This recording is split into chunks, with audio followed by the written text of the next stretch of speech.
Today, let us discuss about centrifugal clutch. In the previous class, we discussed about various clutches, plate and cone clutches and all. And the function of disc and cone clutch is entirely different from centrifugal clutch. The function of centrifugal clutch, the basic difference between these two clutches is uh, previous clutches, plate and cone clutches will be engaged, always will be in an engaged position. So both input and output shaft will be in an engaged position. So the driver will disengage the driven shaft at a will. So by applying clutches, they will separate input and output shaft by will. But in centrifugal clutch,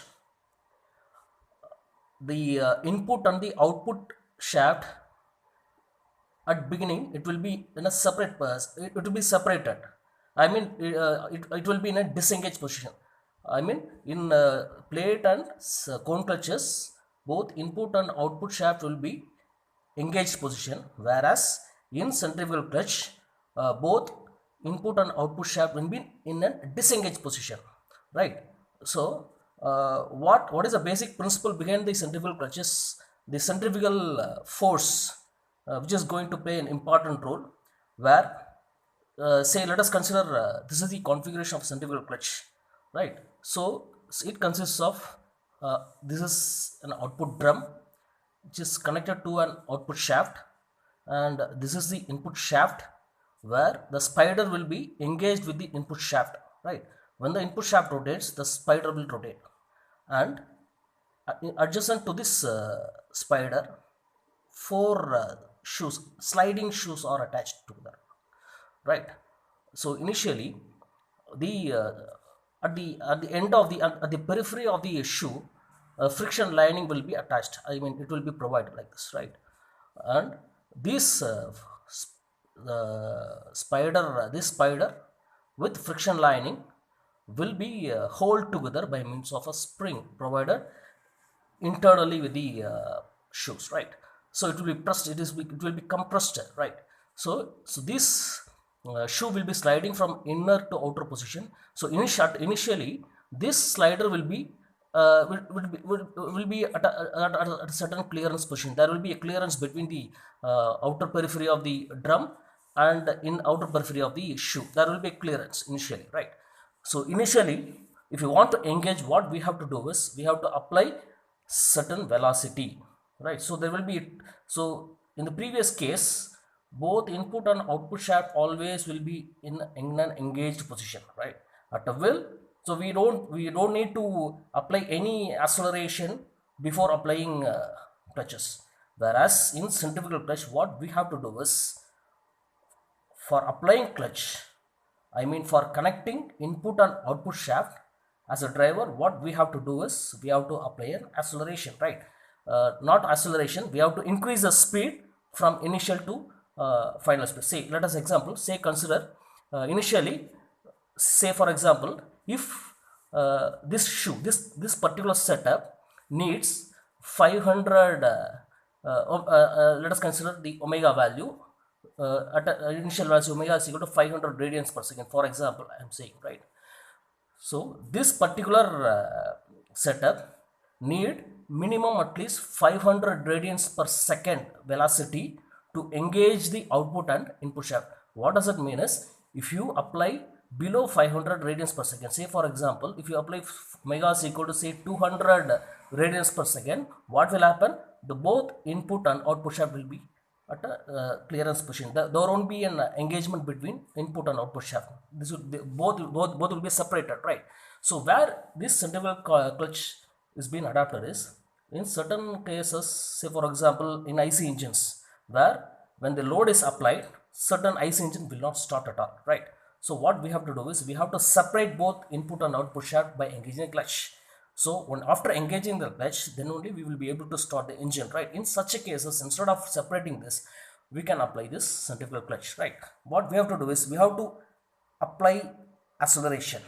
So we have to raise the speed to certain level to engage. So previously it was in disengaged position, right? When you apply a speed So if say for example, for instance, I am saying that it is omega is equal to 500 radians per second, right? So below 500 radians per second, both input and output shaft will be separated. There won't be the input and output shaft, there won't be connection between these two. They will be separated, right?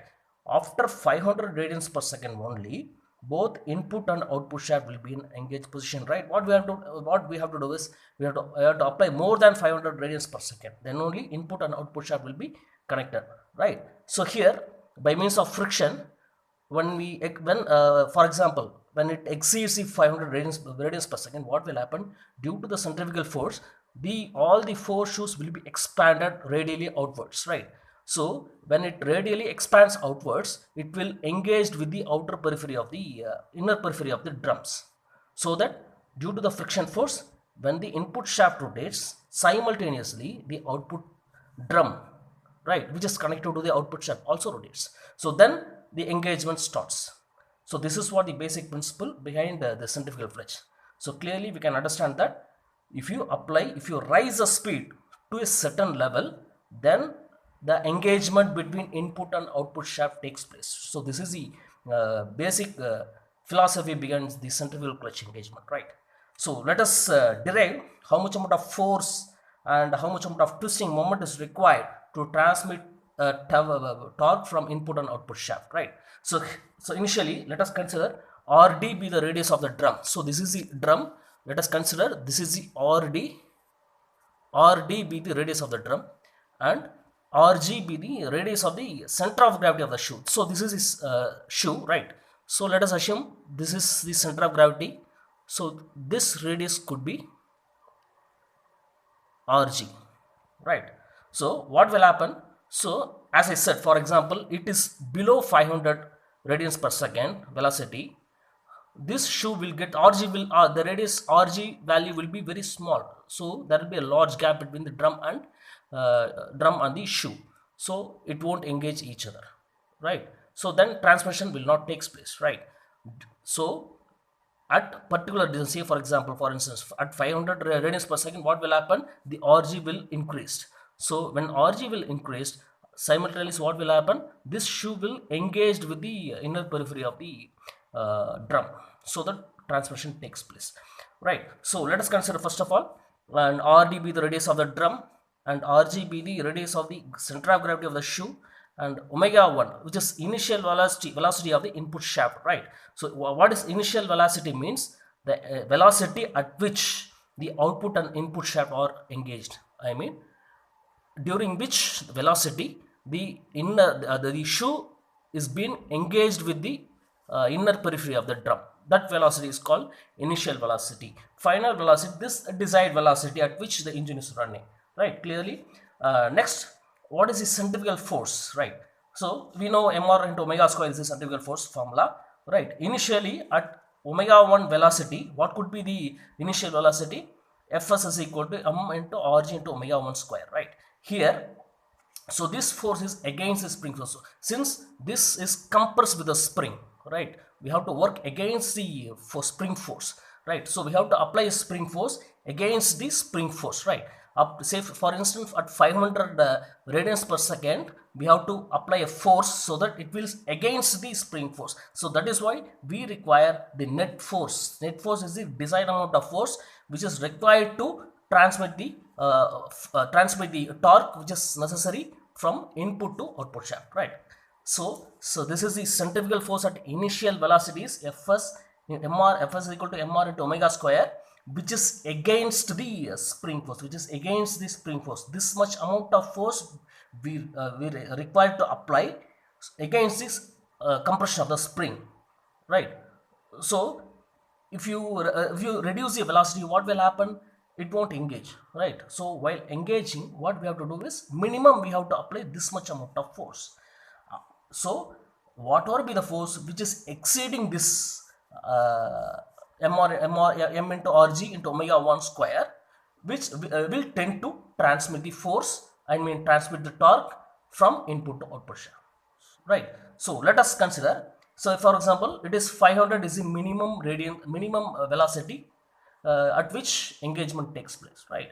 final velocity, it can be anything. It can be 600, or it can be 700, 800, or 900 radians per second, whatever may be, right? So the required amount of torque or force which is transmitted is the net force.